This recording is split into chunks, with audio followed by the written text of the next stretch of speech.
I made that viral chocolate cake from Ahmed ElZamel and everything went wrong. Starting with the chocolate cake, I baked this from scratch. It's one of my recipes from when I had a bakery, but it made so much cake. I do not know what I was thinking. This is like way too much. I wanted to make this for an iftar gathering, so I have my glass Pyrex casserole dish and I just used a piece of parchment to trace out a guideline, and then I folded it in half because I thought if I cut the whole thing out, the cake would break because I just baked it, so it was really, really fresh. And I love this recipe. Not a dry cake crumb in sight. So after I cut up my pieces, I'm just lining that in the dish, and then I decided to make a second cake because we have a peanut allergy in the family, and the cereal that I picked for the topping had peanuts. The next step is soaking it in the chocolate milk.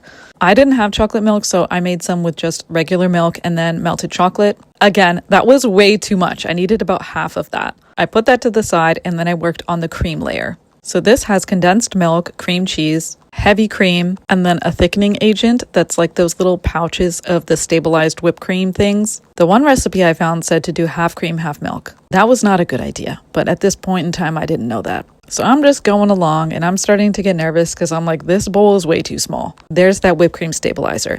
I got the vegan one. I don't know if that was the problem, but I added 4 of those packets and it did nothing. Also, the fact that I used half of milk and half whipped cream, I think, was also an issue. Anyways, I move everything to my stand mixer because I'm like, I cannot whip this anymore. My arm was going to fall off. And what I actually did was I had vanilla pudding mix powder and I added some of that, and that eventually did thicken it up because it was just like not getting thick and I was freaking out because I only bought enough ingredients exactly to make 1 serving. I literally just took whatever milk chocolate I had and used that for the ganache layer, which comes next. I did let that chocolate and cream layer sit in the fridge for about half an hour though. Once my ganache was ready, I poured that all over the top. Again, I did not make enough ganache because so far none of these steps have gone correctly, but that's fine. And instead of using Rice Krispies, I got these Reese's Minis, which again was bad because now there's a peanut allergy. And I used way too much chocolate because again, I can't seem to follow instructions.